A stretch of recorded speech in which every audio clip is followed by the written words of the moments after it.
Hi అండి. ఈరోజు గ్రూప్స్‌లో భాగంగా మనం ఎకానమీ చూద్దాం. ఎకానమీలో ఇంతవరకు మనం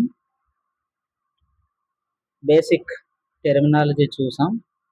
ఎకానమిక్ ఎకానమీలో పాయింట్ ఆఫ్ వ్యూలో. అలాగే జీడీపీ జాతి యొక్క ఆదాయం నేషనల్ ఇన్‌కమ్ లెక్కించే పద్ధతులు చూసాం. అలాగే ఆ జీడీపీ యొక్క సెక్టార్ ఫ్లోస్ ఎలా వెళ్తుంది ఆదాయం అనేటటువంటిది చూసాం. ఆ తరువాత వీటితో కంటిన్యూస్‌గా మనం ఆర్థిక వృద్ధి ఎలా ఉంటుంది? ఆర్థిక అభివృద్ధి ఎలా ఉంటుంది? ఈ 2 మనకి ప్లే చేసేటటువంటి రోల్ ఏంటి? ఎకానమీలో చూడాలి. ఎందుకంటే 2 సమతూకంగా ఉండాలి. ఒకటి ఉన్నంత మాత్రాన ఇంకొకటి ఉన్నట్టు కాదు. ఆర్థిక వృద్ధి, అలాగే ఆర్థిక అభివృద్ధి అనేటటువంటిది ఇంపార్టెంట్ అన్నమాట. ఆర్థిక వృద్ధి అంటే అర్థం ఏంటి? ఒక దేశం మనం తీసుకున్నట్లయితే, ఒక దేశం యొక్క చాలామంది అర్థశాస్త్రవేత్తలు జేఎం కీన్స్ అవ్వచ్చు, సైమన్ కుజ్నెట్స్ అవ్వచ్చు, ఆడమ్ స్మిత్ అవ్వచ్చు. ఇటువంటి పెద్ద పెద్ద శాస్త్రవేత్తలు ఏమన్నారంటే మనకి, ఈ యొక్క ఆర్థిక వృద్ధి ఒకటి ఉంటే సరిపోదు. ఆర్థిక అభివృద్ధి కూడా ఉండాలి అని చెప్తారనమాట. ఏంటి ఆర్థిక వృద్ధి, ఆర్థిక అభివృద్ధి అంటే, ఒక దేశం యొక్క ఆదాయం మనం ఆర్థిక వృద్ధి అనుకుంటే, ఒక ఆర్థిక వృద్ధి ఉన్నంత మాత్రాన మనం కరెక్ట్‌గా ఉన్నట్ట? అంటే జీవన ప్రమాణాలైతేనేమి అన్నీ కరెక్ట్‌గా ఉన్నట్టంటే కాదనే చెప్పాలి. ఎందుకంటే ఎప్పటికి మనం మన భారతదేశం యొక్క జీడీపీ, మన భారతదేశం జీడీపీ చూసుకుంటే చాలా ఉంది. అంతే కదా! లక్షల కోట్లలో మన జీడీపీ ఉంది. లక్షల కోట్లలో జీడీపీ అయితే మన భారతదేశం జీడీపీ ఉంది. అంత మాత్రాన మనం అభివృద్ధి చెందిన దేశంగా ఉన్నామా? కాదు. అభివృద్ధి చెందుతూ ఉన్న దేశంగా ఉన్నాం. ఎందుకు? అంటే ఇక్కడ ఆర్థిక అభివృద్ధి కూడా కన్సిడర్ చేయాలి. Economic development. గ్రోత్ ఒకటే ఉంటే సరిపోదు. డెవలప్‌మెంట్ కూడా మనకి ఉండాలి.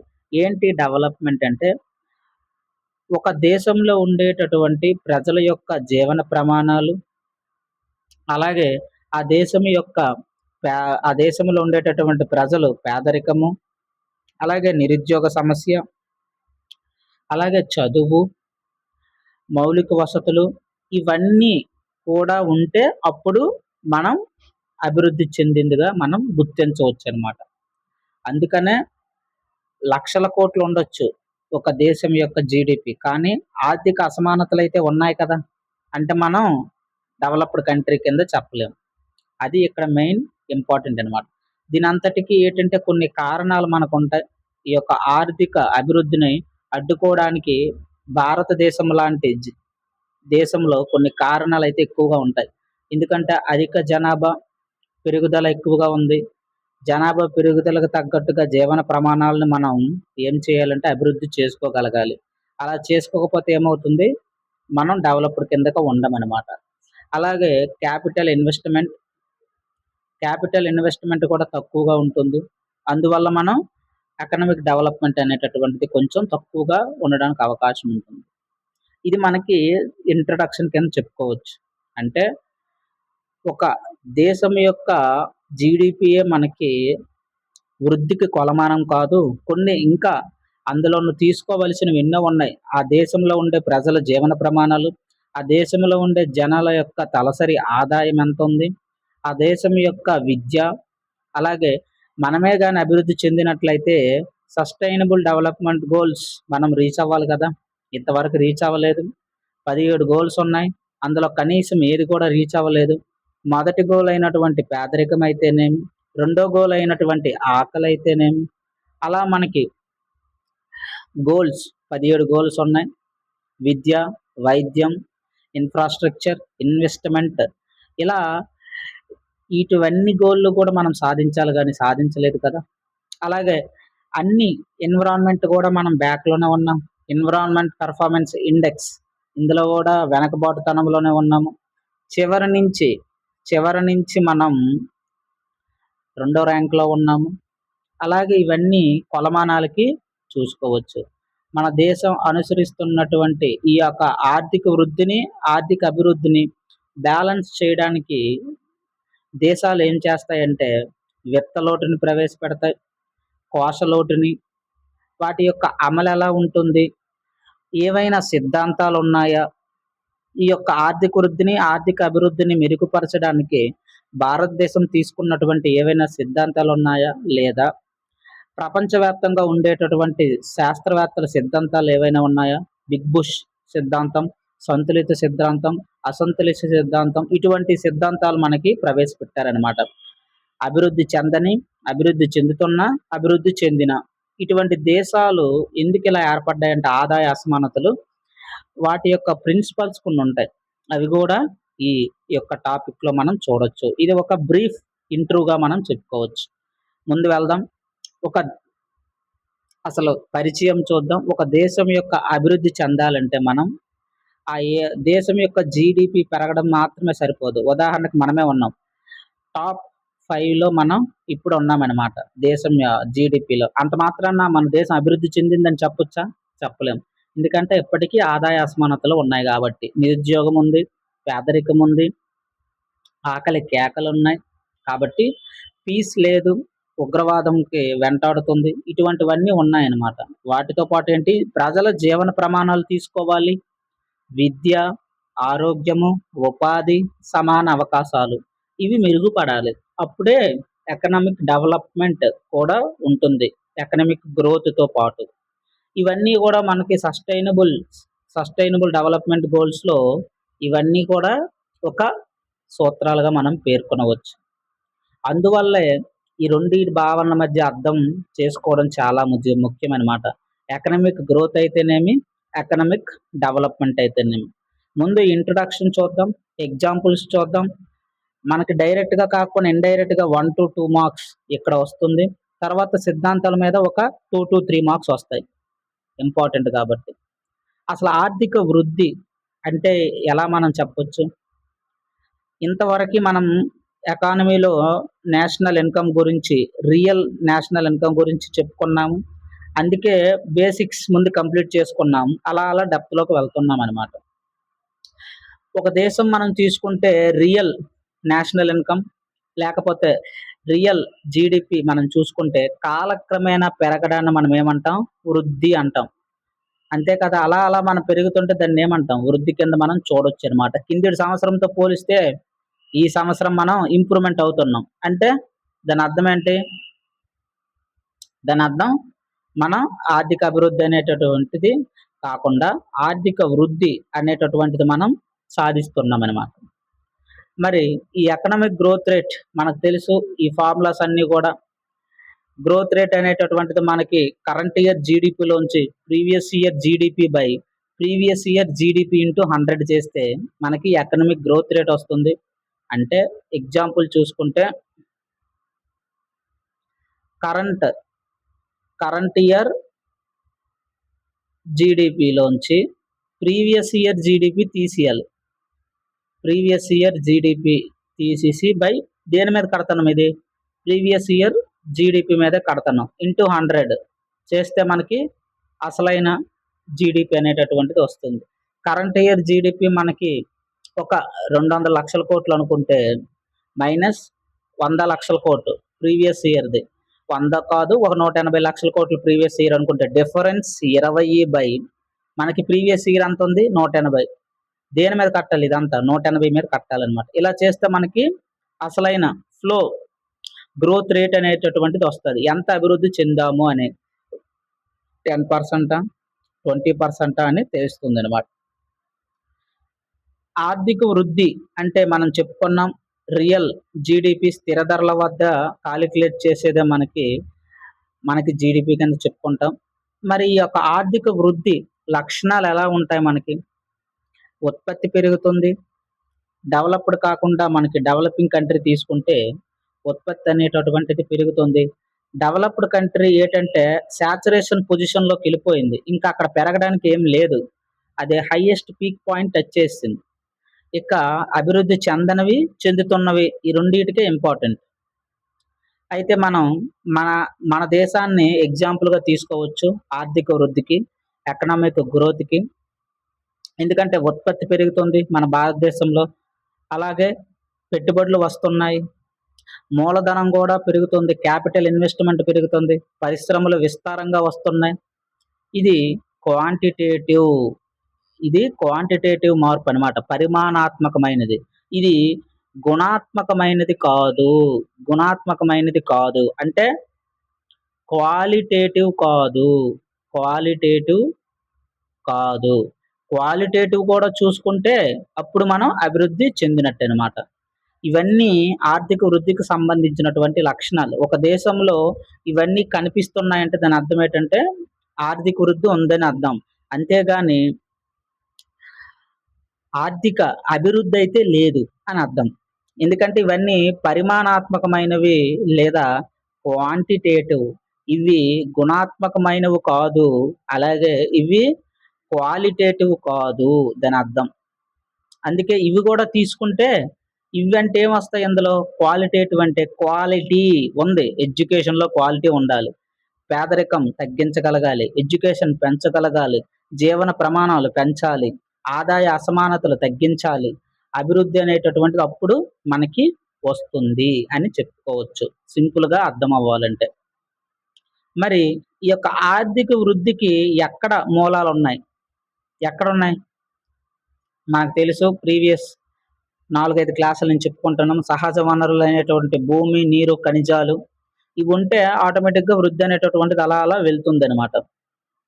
అలాగే మూలధనం కావాల్సినటువంటివి మన క్యాపిటల్ ఏంటంటే యంత్రాలు ఉపయోగించి మనం ఒక ప్రొడక్ట్‌ని ఉత్పత్తి చేస్తాం. అలాగే కర్మాగారాలు, ఫ్యాక్టరీస్, పెట్టుబడులు ఇవన్నీ రావాలి. ఇవన్నీ కావాలనమాట. వృద్ధికి ఊతమిస్తాయి. ఇప్పుడు మనం ఈ పొజిషన్‌లో ఉన్నాం. భారతదేశాన్ని తీసుకుంటే మనకి వృద్ధికి ఇవన్నీ ఊతమిస్తాయనమాట. మానవ వనరులైతేనేమి, విద్య ఉండాలి. అలాగే నైపుణ్యం, ఆరోగ్యం గూడా భారతదేశానికి ఉన్నాయి. అందుకే ఇప్పుడు అభివృద్ధి పదంలో ముందుకి సాగుతుంది. అంత మాత్రాన సరిపోతుందంటే సాంకేతికత కూడా ఉండాలి. ఏఐ ఉండాలి. ఆటోమేషన్ టెక్నాలజీ ఉండాలి. లేకపోతే వెనకబాటుతనానికి లోనవుతాం. ఎందుకంటే ఎక్కువగా అటాక్స్ జరగడానికి అవకాశం ఉంటుంది. ఈ యొక్క సాంకేతిక టెక్నాలజీ, డిఫెన్స్ టెక్నాలజీ అయితేనేమి, స్పేస్ టెక్నాలజీ అయితేనేమి, న్యూక్లియర్ టెక్నాలజీ అయితేనేమి, ఇంటర్నెట్ ఆఫ్ థింగ్స్ అయితేనేమి, ఇన్ఫర్మేషన్ అండ్ కమ్యూనికేషన్ టెక్నాలజీ అయితేనేమి, అలాగే ఆగ్మెంటెడ్ రియాలిటీ, అలాగే విర్చువల్ రియాలిటీ, అలాగే రోబోటిక్స్, అలాగే 3D ప్రింటింగ్, అలాగే బ్లాక్ చైన్ టెక్నాలజీ, అలాగే మెషిన్ లెర్నింగ్ చూడండి ఎన్నొచ్చాయి. ఇవన్నీ టెక్నాలజీ గురించి మనం చెప్పుకోవాలంటే 10 గంటలు పడుద్ది. అంత ఇంపార్టెంట్ ఈ టెక్నాలజీస్ అన్నీ గూడా. సైన్స్ అండ్ టెక్నాలజీ ఆల్రెడీ మనం స్టార్ట్ చేసుకున్నాం. కాబట్టి ఫస్ట్ యూనిట్ లాస్ట్‌లో మనం చెప్తాము. అక్కడ ఫుల్ డెప్త్ ఉంటుంది. ఇవన్నిట్లు కూడా చెప్పుకుంటే చాలా ఎక్సలెంట్‌గా ఉంటుంది. ఇలా సాంకేతికత కూడా మనం అందిపుచ్చుకోవాలనమాట. అలాగే వ్యాపారోత్సవం, స్టార్టప్స్, ఈ స్టార్టప్స్ ఇన్నోవేషన్ అనేటటువంటిది ఆవిష్కరణలు రావాలి. అప్పుడే భారతదేశం అనేది అభివృద్ధి పదంలో ముందుకు వెళుతుంది. Startups, Skyroot space agency వాళ్ళు మనకి ఒక మంచి స్టార్టప్ కింద చెప్పొచ్చు. మనకి ఎందుకంటే విక్రమ్-1 అనేటటువంటిది మనకి శాటిలైట్ మనకి వీళ్ళు సక్సెస్‌ఫుల్‌గా లాంచ్ చేయగలిగారు. లోవర్ ఎర్త్ ఆర్బిట్‌లో మనకి పెట్టగలిగారనమాట. దీన్ని ఎందువల్ల వచ్చింది ఇది? మనం ఎంకరేజ్‌మెంట్ చేసాం. ప్రైవేట్ పరంతరం కూడా చెయ్యాలి. అప్పుడే ఇన్నోవేషన్ వస్తుంది. ఆవిష్కరణలొస్తాయి. స్టార్టప్స్ ఎక్కువగా మనకి రాగలగాలి. ఇప్పుడు రీసెంట్‌గా మనకి 400కు పైగా స్టార్టప్స్ అయితే వస్తున్నాయి. ఇవన్నీ రావడం వల్ల ఏమవుతుంది? భారతదేశానికి ప్లస్ అవుతుందనమాట. ఇవన్నీ ఏంటి? వృద్ధికి ఊతమివ్వడానికి మనకి సోర్సెస్ అనమాట. ఎకనామిక్ ఎకనామిక్ గ్రోత్‌కి ఇవన్నీ సోర్స్ కింద మనం చెప్పొచ్చు. అదంతా కూడా ఎకనామిక్ గ్రోత్. డెవలప్‌మెంట్ అంటే గుర్తుంచుకోవాల్సిందేటంటే మనకి జీవన ప్రమాణాలు పెరిగితే డెవలప్‌మెంట్ కూడా ఉన్నట్టు. ఓన్లీ జీడీపీని చూసుకొని మురిసిపోతే అది నిజమైన వృద్ధి, నిజమైన ఒక దేశం అభివృద్ధి చెందిందని చెప్పలేము. ఇక్కడ అన్ని ఫైనల్ మోటో అంటే ఇదే. ఈ యొక్క లెసన్ యొక్క మెయిన్ మోటో అంటే ఏంటంటే ఇప్పుడు భారతదేశం యొక్క జీడీపీ అనేటటువంటిది 1% దగ్గరే 1% దగ్గర 1% 1% వ్యక్తుల దగ్గర మనకి 55% పైగా సొమ్ముంది. అంటే భారతదేశంలో రూ. 100 ఉందంటే అందులో 1% దగ్గరే రూ. 55 ఉంది. తక్కిన 45% అందరం పంచుకుంటున్నాం అనమాట. ఇంక ఇది నేను తక్కువ చెప్పాను. యాక్చువల్‌గా ఇది రూ. 70 వాళ్ళ దగ్గర ఉంది. ఒక రూ. 20, రూ. 30 మాత్రమే దేశం మొత్తం తిరుగుతుంది. ఈ రూ. 70 అంబానీ, అదానీ ఆళ్ళ దగ్గరే ఉందనమాట. అయితే మన దేశం అభివృద్ధి చెందినట్టా? కాదు. ఎప్పుడు అభివృద్ధి చెందినట్టు? ఆదాయ అసమానతలు ఉండకూడదు. జీవన ప్రమాణాలు పెరగాలి. ఎప్పుడు ఇదే గుర్తుంచుకోండి. ఈ యొక్క లెసన్‌లో మనకు మెయిన్ టార్గెట్ అదే. ఇప్పుడు మనకొస్తే గ్రోత్, వృద్ధి ఎటువంటి రకాలున్నాయి? పాజిటివ్ గ్రోత్ ఉంటుంది. అంటే ఏంటి? ప్రీవియస్ ఇయర్‌తో పోల్చితే మనకి ఈ ఇయర్ కరెక్ట్‌గా ఉండాలనమాట. ఎక్కువుండాలి. 2025లో 200,00,000 కోట్లు అనుకోండి. 2026లో 215,00,000 కోట్లు ఉంది. ఎంత పెరిగింది? 15,00,000 కోట్లు పెరిగింది. దేనితో పోల్చుకుంటూ పెరిగింది? 200,00,000 కోట్లతో పోల్చుకుంటూ పెరిగింది. ఇంటూ 100 అర్థమైందండి? గ్రోత్ రేట్ ఆఫ్ అంటే 7.5 గ్రోత్ రేట్ అయితే మనకి నమోదైంది మనమని చెప్పుకోవచ్చనమాట. ఇలా మనకి ఎకనామిక్ గ్రోత్ ఇది 7.5 అబ్బా! చాలా బావుంది. మనకి జీడీపీ అనేటటువంటిది 7.5 ఉందంటే ఆ దేశం బాగా అభివృద్ధి చెందింది అని అనుకుంటాం. కరెక్టే. కానీ అన్నీ కలిసి రావాలనమాట. అందుకే తర్వాత వచ్చే శాస్త్రవేత్తలు అందరూ ఏం కనిపెట్టారంటే ఇన్‌క్లూజివ్, ఇన్‌క్లూజివ్ గ్రోత్ రేట్ కనిపెట్టారనమాట. ఇన్‌క్లూజివ్ గ్రోత్ రేట్ అంటే ఏంటి? సమ్మిళిత వృద్ధి. సమ్మిళిత వృద్ధి. ఏంటి ఈ సమ్మిళిత వృద్ధి అంటే వృద్ధి అనేటటువంటిది ఏదో ఒక రంగానికి కాదు, 2 రంగాలకు కాదు. అన్ని రంగాలను కలుపుకొని చేసేటటువంటి వృద్ధే మనకి సమ్మిళిత వృద్ధి అని అంటాం. ఇన్‌క్లూజివ్ గ్రోత్ అది మనకి పెరగాలి. ఏదో ఒక రంగాన్ని డెవలప్ చేసి ఆగిపోవడం కాదు. ఉదాహరణకి ఒక్కొక్క దేశం ఒక్కొక్క రంగానికి ప్రతీక. అలా ఉండకూడదు. ఒక దేశం పేరు చెప్పామంటే అక్కడ లేనిదేదీ లేదు. అన్నీ ఉండాలి. ఉదాహరణకు మనకి సౌత్ కొరియా ఉంది. క్షిపణులకు ప్రసిద్ధి. అలాగే ఒక్కొక్క దేశం ఒక్కొక్క దానికి ప్రసిద్ధి. కానీ అమెరికా ఉంది. అది ఒకదానికి ప్రసిద్ధి అని చెప్పలేము. అన్నీ దాని దగ్గర ఉన్నాయి. కాబట్టి అలా ఉండాలనమాట మనం. నెగెటివ్ గ్రోత్ రేట్ అంటే అర్థం ఏంటి? తగ్గుతుంది. జీడీపీ మాత్రం మారదు. అలాగే ఉంటుంది మనకి. ఎందుకంటే అది పెద్దగా ఎఫెక్ట్ అవ్వదు. ఇంతవరకు మనం ఏం చూసాం? ఆర్థిక వృద్ధి అనేటటువంటిది చూసాం. తరువాత మనం చూడాల్సింది ఇదంతా ఇంట్రడక్షన్. తర్వాత అసలైన లెసన్ ఉంటుంది మనకి. దీని మీద మనకి ఒక 3, 4 టాపిక్‌లయితే వస్తాయి. ఒక 3, 4 లా క్లాసెస్ అట్‌లీస్ట్ 2-3 క్లాసెస్ మనం చెప్పుకుందాం. అప్పుడే మనకి క్లారిటీ ఉంటుంది. మెయిన్స్ రాసేటప్పుడు ఇవన్నీ ఉపయోగపడతాయన్నమాట. చెత్తంతా డిలీట్ చేసేస్తాం. ఓన్లీ ఎగ్జామ్ పాయింట్ ఆఫ్ వ్యూలో ఏది డిస్కస్ చేయాలో అదే చేస్తాం. బేసిక్ డెఫినిషన్‌లు అడుగుతాడు. కింది వాటిలో సరైనవేవి అని ఇచ్చేస్తాడు. ఏ కరెక్టా? ఏబీ కరెక్టా? ఏబీసీ కరెక్టా? ఏబీసీడీ కరెక్టా? ఒక్క స్టేట్మెంట్ మనం రాంగ్ పెట్టినా మరి లేదు. ఇక్కడ చూడండి ఆర్థిక అభివృద్ధి. ఆర్థిక అభివృద్ధి అంటే ఇంతవరకు చెప్పుకున్నాం. ఏంటి? ఆర్థిక వృద్ధితో పాటు అంటే దేశం యొక్క జీడీపీతో పాటు సమాజంలోని అన్ని వర్గాలకి, ప్రజలకి ఇవి అందాలి. అంటే జీవన ప్రమాణాలు పెరగాలి. ఆ పెరగడంలో మార్పు రావాలి. దాన్నే మనం ఆర్థిక అభివృద్ధి లేదా ఎకనామిక్ డెవలప్‌మెంట్ అంటాం. జీడీపీని చూసి మురిసిపోవడానికి లేదు. ప్రజల యొక్క జీవన స్థితిగతులు క్షేత్రస్థాయిలోకి వెళ్లి ప్రజలకు అందుతున్నాయా లేదా చెక్ చేసుకోవాలి. అటువంటిది మనకి ఇంపార్టెంట్. మనం ఎప్పుడూ గూడా టాప్ 5లో ఎప్పుడు ఉంటాం. అంటే ఏంటి? ఆ జీడీపీలో టాప్ 5లో ఉన్నామని చెప్పుకుంటాం. కానీ దేశంలో పొజిషన్‌లో ఉన్నాం.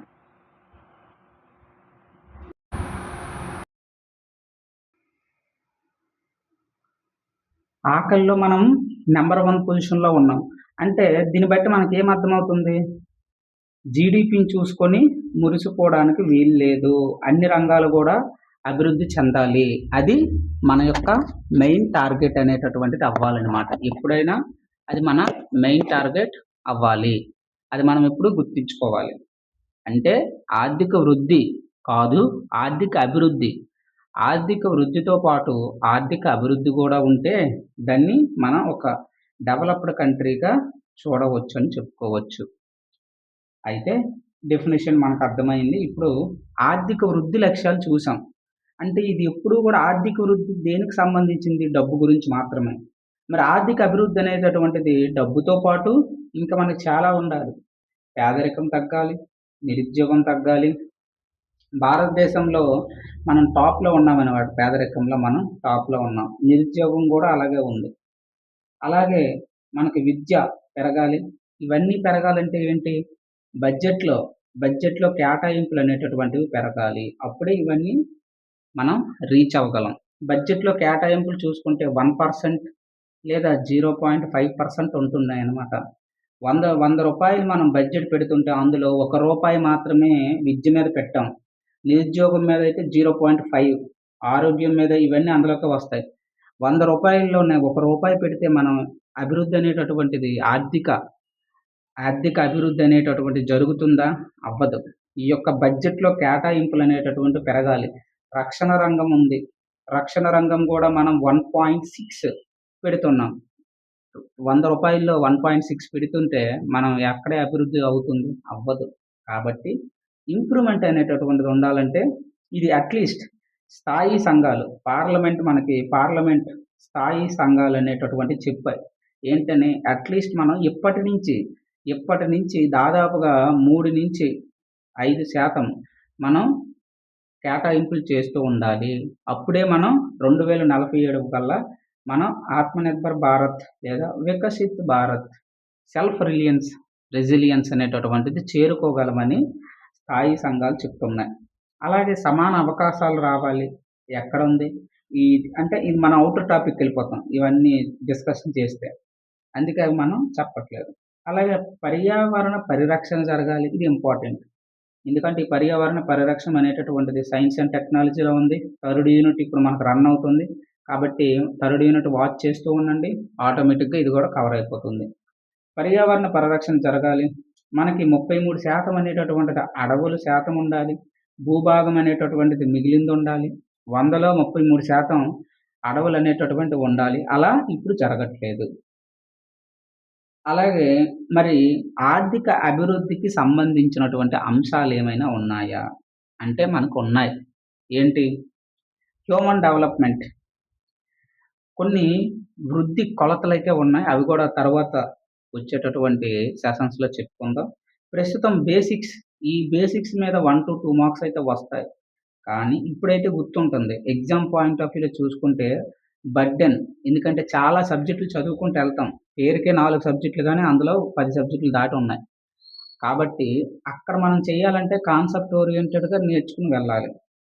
ఇక్కడ మనం హ్యూమన్ డెవలప్‌మెంట్, మానవ వనరులు అనేటటువంటి అభివృద్ధి చేయించుకోవాలి. అంటే విద్య, ఆరోగ్యం, నైపుణ్యాల మీద పెట్టుబడి పెట్టాలనమాట. అప్పుడే మనకేమవుతుంది? డెవలప్‌మెంట్ అనేటటువంటిది జరుగుతుంది.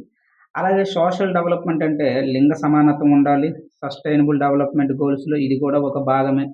అలాగే సామాజిక న్యాయం జరగాలి. సోషల్ జస్టిస్, లింగ సమానత్వం, జెండర్ ఈక్వాలిటీలో మనకి ర్యాంకింగ్స్ అనేటటువంటివి ఇస్తారు.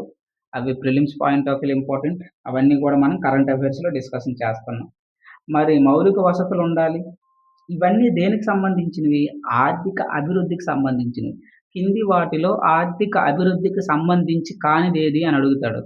అందుకే బేసిక్ లెవెల్ నుంచి మనం వెళ్తుండాలనమాట. ఈ యొక్క రోడ్లు, రైల్వేలు, విద్యుత్, ఇంటర్నెట్ ఇవన్నీ మనకేంటి? ఇన్‌ఫ్రాస్ట్రక్చర్. ఇవన్నీ గూడా మనకి ఆర్థిక అభివృద్ధికి తోడ్పడతాయి. రోడ్లు ఒక్కొక్క దానికి ఒక్కొక్కటి మనం రీసెంట్‌గా రైల్వేస్‌లో మనం ఏంటి 99.8% సంథింగ్ మనం రీచ్ అయ్యామనమాట. విద్యుదీకరణ అయితే చేసుకోగలిగాము. మొదటి పొజిషన్‌లో ఎవరొచ్చారు?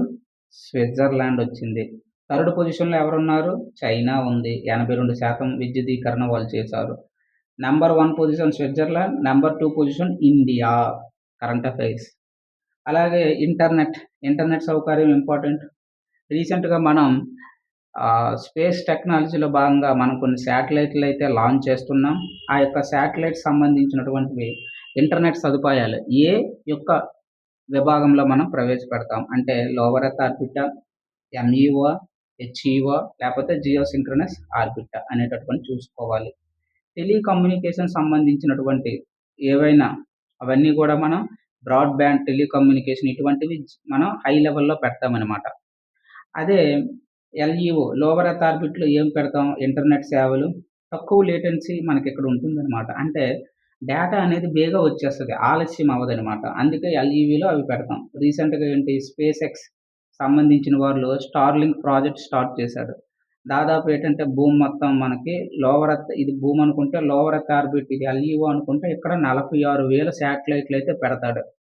దీనికి పర్మిషన్ కూడా తీసుకుంటున్నారు. ఎవరికి నచ్చినట్టు వాడు భూమిని వాడుకుంటున్నారనమాట. తద్వారా ఏమవుతుంది ఇక్కడ ఇంతవరకు ఏంటి భూమి మీదే ట్రాఫిక్ చూసాం. ఇప్పుడు ఏమవుతుంది ఈ ఎల్ఈఓ ప్లేస్‌లో కూడా భూమి చుట్టూ కూడా ట్రాఫిక్ వస్తుందనమాట. అంటే ఇదంతా దేని గురించి? అమౌంట్, డబ్బు గురించి. ఇది మనం గమనించుకోగలగాలి. అంటే అభివృద్ధి చెందిన దేశాల వల్ల అభివృద్ధి చెందని, అభివృద్ధి చెందుతున్న దేశాలు ఇబ్బంది పడుతున్నాయి. ఇవన్నీ కాదు భూమి ఇబ్బంది పడుతుందనమాట. అంటే మానవుడు ఏ స్థాయికి వెళ్తున్నాడో మనం అవగాహన చేసుకోవాలి. 46,000 శాటిలైట్‌లు పెడుతున్నాడు. అంతా దీనిననమాట. అడ్వాంటేజెస్ ఉన్నాయి కాదనం. అవి లేకపోయినా బతకగలం. అవి నీడ్ కాదు. నీడ్స్ వేరు. అలాగే ఏమంటాం ఎక్స్‌ట్రా ఇవన్నీ. ఇవి అనవసరం అనమాట. అవి లేకపోయినా మనం ఉండగలం. కానీ ఇప్పుడున్న పరిస్థితుల్లో కాలానుగుణంగా వాళ్ళు క్యాష్ చేసుకుంటున్నారనమాట అంతే. ఫైనాన్షియల్ ఇంక్లూజివ్ గ్రోత్ అని చెప్పాను ఇక్కడ. ఫైనాన్షియల్ ఇంక్లూజన్ అంటే ఏంటంటే మనకి ఆర్థికంగా స్థిరపడాలి. అందులో భాగంగా ఎన్నో స్కీమ్స్ అయితే ఉన్నాయి. ప్రతిదానికి స్కీమ్స్ ఉన్నాయి. ఇప్పుడు ఇన్‌ఫ్రాస్ట్రక్చర్ స్కీమ్స్ ఉన్నాయి. సోషల్ డెవలప్‌మెంట్‌కి స్కీమ్స్ ఉన్నాయి. హ్యూమన్ డెవలప్‌మెంట్‌కి స్కీమ్స్ ఉన్నాయి. అవన్నీ చెప్పుకుంటూ పోతే మనకిక్కడ అన్ని సబ్జెక్టులు కవర్ అయిపోతాయి. కాబట్టి జస్ట్ ఓవర్ వ్యూ మాత్రం ఇక్కడ మనం చెప్పుకోవాలి. ఫైనాన్షియల్ ఇంక్లూజన్ అన్నాడు. ఏంటి జన్ ధన్ ఖాతాలైతే ఓపెన్ చేశారు మహిళలకి. తద్వారా డైరెక్ట్ బెనిఫిట్ ట్రాన్స్‌ఫర్ అయితే జరుగుతున్నాయి. అలాగే యూపీఐ యూనిఫైడ్ పేమెంట్ సిస్టమ్ అయితే తీసుకొచ్చారు. ఏదైనా ఇప్పుడు ఫోన్‌పేలు, గూగుల్ పేలు, భారత్ పేలు అన్నీ జరుగుతున్నాయి. అలాగే బ్యాంకింగ్ వ్యవస్థ, గ్రామీణంలోను కూడా బ్యాంకింగ్ వ్యవస్థ వచ్చేసింది. ఇప్పుడు అందరూ కూడా టీ తాగినా ఫోన్‌పే చేస్తున్నారు. అంతగా డెవలప్ అయిందనమాట. సస్టైనబుల్ డెవలప్‌మెంట్ ఇది మనకి ఇంపార్టెంట్. సస్టైనబుల్ డెవలప్‌మెంట్ అనేటటువంటిది 17 గోల్స్ మనకున్నాయి. 169 ఉపలక్ష్యాలు ఉన్నాయి. ఇవి మనకి ఇంపార్టెంట్. ప్రతీదీ కూడా చదువుకోవాలి. అలాగే రెన్యూవబుల్ ఎనర్జీ సెకండ్ యూనిట్‌లో ఇది కన్ఫర్మ్ చేసాం. ఆల్రెడీ చెప్పుకున్నాం. రెన్యూవబుల్ ఎనర్జీ ప్రస్తుతం రెన్యూవబుల్ ఎనర్జీ అంటే మనకి సోలారు, అలాగే విండ్, అలాగే హైడ్రో, అలాగే బయోఫ్యూయల్స్ ఇలా వీటి నుంచి మనం రెన్యూవబుల్ ఎనర్జీ అని చెప్పుకోవచ్చు. నాన్ ఫాసిల్స్ ఎనర్జీ అని మనం చెప్పుకుంటే మనకి శిలాజేతర ఇంధనాల్లో న్యూక్లియర్ ఎనర్జీ అనేటటువంటిది వస్తది. ఇది మనం రెన్యూవబుల్‌లో కలపము. రెన్యూవబుల్ ఎనర్జీలో. ఎందుకు? ఇది రేడియో ధార్మికత ఉత్పత్తి అవుతుంది కాబట్టి అది కలపమనమాట. రెన్యూవబుల్ అంటే పునరుత్పాదక ఇంధన వనరులు మరియు వీటి వల్ల కార్బన్ ఉద్గారాలు అనేటటువంటివి ఉండకూడదనమాట. అటువంటి వాటిని రెన్యూవబుల్ సోర్సెస్ అంటాను. గ్రీన్ ఎకానమీ అదే మనకు కావాలి ఇప్పుడు. Green economy. ఇప్పుడు రీసెంట్‌గా స్పేస్ ఎక్స్ కాదు స్కై రూట్ ఏరోస్పేస్ వాళ్ళు ఏం చేశారు? రాకెట్స్‌ని అయితే లాంచ్ చేశారు. ఇది మామూలు రాకెట్ కాదు. ఎందుకంటే ఇంతవరకు మనం ఏం చేసామంటే రాకెట్స్‌లో మనకి డిఫరెంట్ స్టేజెస్ ఉంటాయన్నమాట. వాటి యొక్క అప్లికేషన్ బట్టి రాకెట్ స్టేజెస్ మనకు మారుతాయి. సాలిడా, లిక్విడా, అలాగే మనకి గ్యాసియస్ స్టేటా. ప్రొపల్షన్ సిస్టమ్ అనేటటువంటిది మనకు ఉంటుందన్నమాట. అంటే ఇదేంటంటే ఇంధన వ్యవస్థకు సంబంధించినటువంటిదన్నమాట. ఇంతకు ముందు వరకు సాంప్రదాయ ఇంధన వనరుల్లో మనం వాడేవాళ్ళమన్నమాట. ఏంటి? లిక్విడ్ ఆక్సిజన్, అలాగే లిక్విడ్ హైడ్రోజన్. వీటిలో మనం ఇంధనాలుగా ప్రొపల్షన్ సిస్టమ్‌లో వాడేవాళ్ళం. ఇప్పుడు ఈ స్కై రూట్ స్పేస్ ఏజెన్సీ వాళ్ళు ఏం చేశారంటే, ఇవి చాలా మనకి హానికరమైనటువంటి రసాయనాలనమాట. అందుకే వీటిని తగ్గించి గ్రీన్ ఎకానమీకి వెళ్లారు వాళ్ళు. ఈ యొక్క స్కై రూట్ గ్రీన్ ఎకానమీకి వెళ్లారు. అంటే ఏంటి? అంతా కూడా కర్బన ఉద్గారాలు లేనటువంటి వాటిని 3D ప్రింటింగ్ సిస్టమ్ ఉపయోగించి మనకి అంతా గ్రీన్ ఎకానమీలో డెవలప్‌మెంట్ చేశారనమాట. అన్ని ప్రత్యేకతలున్నాయి. ఈ యొక్క స్కై రూట్ స్పేస్ వల్ల వాళ్ళు చేసేటటువంటి ఈ ఆర్బిటార్ అనేటటువంటిది. వీళ్ళు పంపించే పేలోడ్స్ అయితేనేమి అన్నీ కూడా గ్రీన్ ఎకానమీకి మనకి సంబంధించిందే. ఒక్కసారి మనం డిఫరెన్సెస్ చూద్దాం. గ్రోత్ అనేటటువంటిది క్వాలిటీ, క్వాంటిటీ, క్వాంటిటీ అంటే ఎంత ఎక్కువ, క్వాలిటీ అంటే ఏంటి? 2 కలపాలనమాట. ఎకనామిక్ డెవలప్‌మెంట్ అంటే 2 కలపాలి. జీడీపీ ప్రమాణంగా చూసుకుంటే మనకి ఇదొక ప్రధాన సూచిక. గ్రోత్ అంటే ఇదొక్కటే తీసుకుంటాం. మరి ఎకనామిక్ డెవలప్‌మెంట్‌లో ఇది ఒక భాగం మాత్రమే. ఎందుకంటే చాలా ఉన్నాయి ఎకనామిక్ డెవలప్‌మెంట్‌లో. జీవన ప్రమాణాలు పెంచగలగాలి. అలాగే ఆయుర్దాయం పెంచగలగాలి, విద్యను పెంచగలగాలి, ఆర్థిక అసమానతలు మనకు తగ్గించగలగాలి. ఇవన్నీ ఉన్నాయి. కాబట్టి ఎకనామిక్ డెవలప్‌మెంట్‌లో ఇది ఒక భాగం మాత్రమే చూస్తాం. ఏది? జీడీపీని. తర్వాత ఇవన్నీ వస్తాయి మనకి. ఏవి? ఈ యొక్క కొలమానాలుంటాయి. ఈ యొక్క ఆర్థిక వృద్ధిని, ఆర్థిక అభివృద్ధిని కొలమానాలు మనకుంటాయి. అందులో ఒక భాగమే హ్యూమన్ డెవలప్‌మెంట్ ఇండెక్స్. దీనికంతా ముందు మనకి పీక్యూఎల్ఐ వచ్చేది. Physical quality, life index. ఇవన్నీ చూద్దాం తర్వాత వస్తాయి. అలాగే జీడీఐ వస్తుంది, జెండర్ డెవలప్‌మెంట్ ఇండెక్స్. అలాగే జీఐఐ వస్తుంది, జెండర్ ఇండెక్స్. గ్యాప్ ఇండెక్స్ వస్తుంది. చాలా ఉంటాయి. ఇవన్నీ తర్వాత డిస్కషన్ చేద్దాము. అలాగే పేదరికం అనేటటువంటిది తగ్గకపోకపోవచ్చు. తగ్గదు. జీడీపీ పెరుగుతుంది. ఇప్పుడు భారతదేశం యొక్క జీడీపీ అంబానీ ఆదాయం దగ్గర ఉంది. అంత మాత్రాన పేదరికం తగ్గుతదేటి? తగ్గకపోవచ్చు కాదు, తగ్గదు. ఇది మాత్రం తగ్గుతుంది. ఎందుకు? ఆదాయ అసమానతలు ఇక్కడ ఉండవు. మనకిక్కడ పంచిపెడతాం. అందరికీ కూడా ఈ విద్య, వైద్యము, కనీస సదుపాయాలు అందుతాయి కాబట్టి పక్కాగా తగ్గుతుంది పేదరికం. దీన్ని బట్టి మనకొకటి అర్థమవ్వాలి. ఏంటి?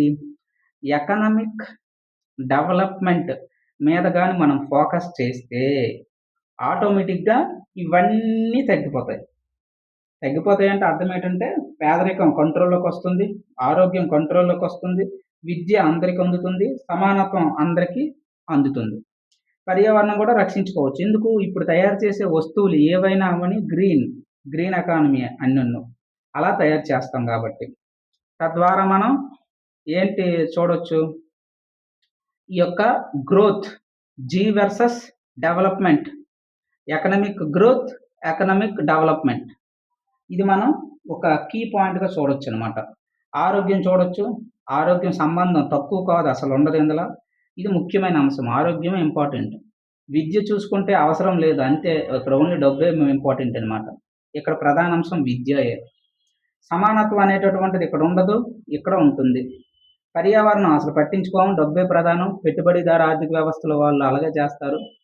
కొంతమంది స్టార్టింగ్ 1929 వరకు కూడా ఏంటంటే గ్రేట్ ఆర్థిక మాంద్యం, గ్రేట్ డిప్రెషన్ రాకముందు అందరూ కూడా దీన్నే ఫాలో అయ్యామనమాట. పెట్టుబడులు పెట్టండి, పెట్టుబడులు పెట్టి ప్రైవేట్ వ్యాపారులు గుత్తాధిపత్యం చలాయించి ఆ యొక్క దేశాల్లో సంపాదించుకున్నారనమాట. ఎప్పుడైతే ఆర్థిక మాంద్యం వచ్చిందో రష్యా అయితే దానికి గురవ్వలేదు. ఎందుకంటే వాళ్ళు పంచవర్ష ప్రణాళికలు ప్రవేశపెట్టారు. తద్వారా వాళ్ళు ఈ యొక్క గ్రేట్ డిప్రెషన్ తప్పించుకున్నారు. తర్వాత మళ్ళీ ప్రపంచ దేశాలన్నీ అటువైపు మళ్ళాయనమాట. ఇప్పుడు మళ్ళీ ఇటువైపు వస్తున్నారు. పెట్టుబడిదారు ఆర్థిక వ్యవస్థ వైపు వెళ్తున్నారు. అది ఇంపార్టెంట్. తర్వాత మనకొస్తుంది ఎకనామిక్ రిఫార్మ్స్ అయితేనేమి, అవన్నీ కూడా చూద్దాం. ఇలా మనం చూడొచ్చనమాట. ఒక ఉదాహరణ చూసుకోండి. 1991లో మనకేంటి గ్రోత్ అనేటటువంటి పెరిగింది కదా అప్పట్లో. చూసుకుంటే 1991 ముందుగా ఒకలా ఉండేది. సంస్కరణలు వచ్చిన తర్వాత లిబరలైజేషన్, ప్రైవేటైజేషన్, గ్లోబలైజేషన్ ఇవి వచ్చిన తర్వాత ఇవన్నీ పెరిగాయి. ఎందుకు? జీడీపీ ఇప్పుడు పెరిగింది. ఫారెన్ డైరెక్ట్ ఇన్వెస్ట్‌మెంట్స్ పెరిగాయి. జీడీపీ ఇప్పుడు కొన్ని లక్షల కోట్లుగా మనదుంది. దాదాపు ఇప్పుడు బడ్జెట్ 52 లక్షల కోట్లు ప్రవేశపెట్టాము. ఇప్పుడు భారతదేశం జీడీపీ 300 లక్షలకు పైగా ఉంది. చేరువవుతున్నాం. అలాగే విదేశీ పెట్టుబడులు, ఫారెన్ డైరెక్ట్ ఇన్వెస్ట్‌మెంట్స్ పెరిగాయి. 630కి పైగా బిలియన్ డాలర్లు మన దగ్గర ఉన్నాయి. విదేశీ మారక ద్రవ్యం ఉంది, కారక ద్రవ్యం. ఐటీ రంగం అభివృద్ధి చెందింది. అవును. ఇంతకు ముందుతో పోల్చుకుంటే ఇప్పుడు బాగా అభివృద్ధి అనేటటువంటిది చెందింది. ఇవన్నీ కూడా గ్రోత్‌కి చెప్పుకోవచ్చు. మరి డెవలప్‌మెంట్ పరిస్థితి ఏంటి? డెవలప్‌మెంట్‌లో ఏ అభివృద్ధి లేదు. గ్రోత్ అభివృద్ధిలో చూసుకుంటే 100కి 200 ఇంప్రూవ్‌మెంట్ అయ్యింది. డెవలప్‌మెంట్‌లో చూసుకుంటే మనం 100కి మైనస్. అంటే ఇది సగం కాదు. 1% కూడా ఇందులో రీచ్ అవ్వలేదనమాట. అది ఇంపార్టెంట్. ఇప్పటికీ సాధారణ గ్రామీణ ప్రజా జీవితంలో కనీస వస్తువులనేటటువంటివి చేరట్లేదనమాట. జీవన ప్రమాణాలు పెరగట్లేదు. అవి పెంచడానికే ఈ డెవలప్‌మెంట్ అనేటటువంటిది అవసరం. ఎడ్యుకేషన్ ఉండాలి. విద్య అనేటటువంటిది సమూలంగా మార్చడానికి ఇదొక అవకాశం అనమాట. అలాగే Mahatma Gandhi national rural employment guarantee act 2005లో తీసుకొచ్చారు. దాన్ని ఇప్పుడు వికసిత్ భారత్ వీబీ జీ రామ్ జీగా ప్రవేశపెట్టారు. Viksit Bharat guarantee, Rozgar and Ajeevika mission Gramin, ఇది గ్రామీణ అనమాట, అంటే గ్రామంలో సంబంధించిందని. ఇలా ఈ యొక్క పథకంగా మార్చారు. ఇంతకుముందు 100 రోజులు ఉండేది, ఇప్పుడు పెంచారు, 125 రోజులు అయింది. అలాగే సాధారణంగా ఏంటంటే భారతదేశం అంతటా కూడా కనీసం ఇప్పుడు అందరికీ 300 పైగా కూలీ అనేటటువంటిది వస్తుంది. ఆంధ్రప్రదేశ్ తీసుకుంటే రూ. 312 వస్తుంది. ఏపీ కరెంట్ అఫైర్ బిట్ ఇది మనకి. అలాగే దాదాపుగా కేరళ, సిక్కిం ఇవి చూసుకుంటే ఎక్కువగా ఉంటుందన్నమాట. 415, 420 ఇలా ఉంటున్నాయి. అలాగే ఆయుష్మాన్ భారత్, మనకి వైద్యం కూడా ఇంపార్టెంటే. ఇవన్నీ అందులోని భాగమే. ఎందులోని భాగం ఎకనామిక్ డెవలప్‌మెంట్, ఆర్థిక అభివృద్ధి అనేటటువంటిది ఇంపార్టెంట్. జల్ జీవన్ మిషన్, ఇప్పుడు జల్ శక్తి 2.0 ప్రవేశపెట్టాం. అందరికీ నీళ్ళు అందించాలనేటటువంటిది ఇక్కడ ఇంపార్టెంట్. ప్రధానమంత్రి ఆవాస్ యోజన, అది కూడా ఇల్లు కట్టాలి, అది ఇంపార్టెంటే. నేషనల్ ఎడ్యుకేషన్ పాలసీ 2020 తెచ్చుకున్నాము. ఈ యొక్క నేషనల్ ఎడ్యుకేషన్ పాలసీ అనేటటువంటిది ఇంపార్టెంటే. ఇవన్నీ దేనికి సంబంధించినవి? విద్యకి, వైద్యంకి, ఆరోగ్యంకి, జీవన ప్రమాణాలకి సంబంధించినటువంటి స్కీమ్స్. అంటే ఇవన్నీ కూడా మనకి ఏం తెలియజేస్తాయి? ఆర్థిక అభివృద్ధితో పాటు, ఆర్థిక వృద్ధితో పాటు ఆర్థిక అభివృద్ధి కూడా ఇంపార్టెంట్ అని తెలియజేయడానికి ఈ స్కీమ్స్ కూడా ప్రవేశపెడుతున్నాం. అయితే పెట్టింది తక్కువైనా ఎంతో కొంత ఇంప్రూవ్‌మెంట్ అయితే జరుగుతుందని చెప్పుకోవచ్చు. మరి ఇవన్నీ వృద్ధి జరిగింది, జరగలేదని మనకి ఒక కొలమానాలుండాలి. ఆ యొక్క కొలమానాలే ఇవన్నీ తర్వాత మనం డిస్కషన్ అనేటటువంటిది జరుగుతుంది. ఇది ఔటర్ ఇదేంటంటే ఔటర్ ఎక్స్‌ప్లనేషన్. ఇన్నర్ ఎక్స్‌ప్లనేషన్ ఏంటంటే మనకి ఈ యొక్క అభివృద్ధిని కొలిచే సూచికల గురించి తెలియజేసుకుంటాము. ఏ పారామీటర్స్ తీసుకొచ్చాయో చెప్పుకుంటాము. అలాగే వృద్ధి భావనలు కూడా తెలుసుకుంటాము. ఎవరెవరు ఏ ఏ వృద్ధి ప్రవేశపెట్టారు, భారతదేశానికి సంబంధించినటువంటి వృద్ధి ఏది సరిపోతుంది. అలాగే భారతదేశం అనుసరిస్తున్నటువంటి కోశ విధానాల గురించి కూడా తెలియజేసుకుంటాం. తద్వారా ఎలా ఆర్థిక అభివృద్ధిని మనం సాధిస్తామనేటటువంటిది తెలుసుకోవచ్చు. అయితే హ్యూమన్ డెవలప్‌మెంట్ ఇండెక్స్, ఇందులో కొన్ని పారామీటర్స్ తీసుకుంటాం. అలాగే మల్టీ డైమెన్షనల్ పావర్టీ ఇండెక్స్, పేదరికాన్ని సూచించడానికి ఇది. అలాగే జెండర్ డెవలప్‌మెంట్ ఇండెక్స్, ఈ యొక్క ఆర్థిక అసమానతలు, లింగ వివక్షతను తగ్గించడానికి ఈ సూచి ఉపయోగపడుతుంది. అలాగే అసమానతలు, మేల్, ఫీమేల్‌కి అసమానతలు ఉంటాయి. ఆటిని తగ్గించడానికి ఇది ఉపయోగపడుతుంది. ఇది important. Sustainable development goals index, ఇది కూడా మనకి నీతి ఆయోగ్ రిలీజ్ చేస్తుంది మన భారతదేశం తరపు నుంచి. ఇది కూడా మనకి ఇంపార్టెంట్. మన ర్యాంక్స్ కూడా చెప్పుకున్నాం అందులో కరెంట్ అఫైర్స్‌లో. అలాగే ఈజీ ఆఫ్ డూయింగ్ బిజినెస్, ఇది కూడా ఇంపార్టెంటే. ఎందుకంటే ప్రపంచ బ్యాంక్ ఇప్పుడు మనకి ఇంతకుముందు విడుదల చేసేది. అయితే ఈ ఈజీ ఆఫ్ డూయింగ్ బిజినెస్‌లో ఏపీ అనేటటువంటిది నంబర్ పొజిషన్‌లో ఉంటుంది. ఎందుకంటే దాదాపు 15 శాఖలని సమాయత్తం చేసి సింగిల్ షాట్‌లో మనకి అనుమతులు అనేటటువంటిది ఇస్తుందనమాట. అందుకే పెట్టుబడిదారులందరూ భారతదేశంలో స్పెషల్‌గా ఆంధ్రప్రదేశ్‌కి వస్తారనమాట. 25% పెట్టుబడులైతే భారతదేశంలో ఆంధ్రప్రదేశ్ ఆకర్షిస్తుందని చెప్పుకోవచ్చు. అందులోని భాగంగా 6 క్లస్టర్స్ రీసెంట్‌గా మనం డెవలప్‌మెంట్ చేసుకుంటున్నాం. పోర్టులు అభివృద్ధి చెందుతున్నాయి. 9 పోర్టులైతే ఉన్నాయి. అభివృద్ధి చెందించుకుంటున్నాం. అలాగే రైల్వేలు, అలాగే విమానాశ్రయాల గురించి ఇప్పుడే చెప్పుకున్నాం. భోగాపురం మనకి ఇంపార్టెంట్. అది ఆగస్టు 1న మనకి మోదీ గారు వచ్చి ఓపెన్ అయితే జరుగుతుంది. ఇలా ఇవన్నీ కూడా ఆర్థిక అభివృద్ధిలో భాగంగా చెప్పుకోవచ్చు. గ్రోత్ ఎందుకు డెవలప్‌మెంట్ కాదు? ఇంతవరకు చెప్పుకున్నది అదే. ఎందుకు కాదంటే ఒక రాష్ట్రం జీడీపీ 12% ఉంది. ఆంధ్రప్రదేశ్ జీడీపీ 12% ఎప్పుడు నమోదవుతుంది. అంత మాత్రాన ఇవి లేవని చెప్పగలమా? ఇవున్నాయి. రైతుల ఆత్మహత్యలు జరుగుతున్నాయి. నిరుద్యోగం ఉంది. ఆసుపత్రులు అనేటటువంటివి లేవు. పేదరికం లేదు, తగ్గలేదు. ఇవన్నీ లేవు కదా! అందుకే గ్రోత్ అనేటటువంటిది డెవలప్‌మెంట్ కాదని చెప్పగలం. అంటే గ్రోత్ అయితే ఉంది. డెవలప్‌మెంట్ అయితే లేదు. అయితే డెవలప్‌మెంట్ కాకుండా ఒక్క గ్రోత్ ఉంటే వచ్చే సమస్యలేంటి? ఇంతవరకు అవే డిస్కస్ చేసాం. ఏంటిని? ఆదాయ అసమానతలొస్తాయి. డబ్బంతా ఒకళ్ళ దగ్గరే ఉండిపోతుంది, పేరుకుపోతుంది. ప్రాంతాల మధ్య అసమానతలొస్తాయి. ఎందుకంటే ఒక్కొక్క ప్రాంతం ఒక్కొక్కలా ఉంటుంది గాబట్టి. నిరుద్యోగం ఎక్కువుంటుంది, కాలుష్యం ఉంటుంది, పట్టణ గ్రామాల మధ్య అంతరాలు పెరుగుతాయి. ఇవన్నీ చెప్పుకున్నాం. అయితే వీళ్ళందరూ శాస్త్రవేత్తలు అనమాట. పెద్ద పెద్ద శాస్త్రవేత్తలు. ఆడమ్ స్మిత్ అలాగే మనకి ఆయన ఆర్థిక శాస్త్ర పితామహుడిగా చెప్పుకోవచ్చు. ఆడమ్ స్మిత్ అలాగే Simon Kuznets important. Rostow important. Amartya Sen భారతదేశానికి సంబంధించినటువంటి నోబెల్ గ్రహీత. అలాగే ఈయన పేదరిక సూచి అనేటటువంటి ఇంపార్టెంట్. పేదరికం మీద ఎన్నో శాస్త్రజ్ఞంగా ఎన్నో పరిశోధనలైతే చేశాడు. అలాగే మహబూబుల్ హక్ ఈయన మనకి పాకిస్తాన్‌కి సంబంధించినటువంటి వ్యక్తి. హెచ్‌డిఐనైతే ఈయన ప్రవేశపెట్టాడు. ఇవన్నీ మనం చెప్పుకుందాం తరువాత. ఇవన్నీ ఉండాలనమాట. ఇవన్నీ ఉంటేనే డెవలప్‌మెంట్ ఉన్నట్టనమాట. మనకి గ్రోతే సరిపోదు. గ్రోత్ వల్ల పనవ్వదు. 2 చక్రాలు ఉండాలనమాట. ఒక చక్రం మీద మనం నడలేం. డబుల్ ఇంజిన్ సర్కార్ అంటారు. అందుకే బీజేపీ ప్రభుత్వం వాళ్ళు ఎప్పుడూ ఆ యొక్క నినాదాన్ని ముందుకు తీసుకెళ్తారు. ప్రిలిమ్స్‌లో మనం చూసుకోవాల్సింది కరెంట్ అఫైర్స్‌లో భాగంగా బిట్ అడగడానికి అవకాశం ఉంటుంది. ప్రిలిమ్స్‌లో లేదు కదా అనుకోగలరు. అంటే కరెంట్ అఫైర్స్ పాయింట్ ఆఫ్ వ్యూలో రీసెంట్‌గా జరుగుతున్నటువంటి ఎకనామిక్ రిఫార్మ్స్‌లో భాగంగా మనకి అడగడానికి అవకాశం ఉండేటటువంటి ప్రశ్నలనమాట. ఇవన్నీ ఒకసారి మనం చూసుకుంటే సరిపోతుంది. ఇదంతా మనకేంటి గ్రూప్ 1 మెయిన్స్ ఎవరైనా గ్రూప్ 1 కూడా ప్రిపేర్ అయితే డైలీ ఆన్సర్ రైటింగ్ కూడా స్టార్ట్ చేద్దాం.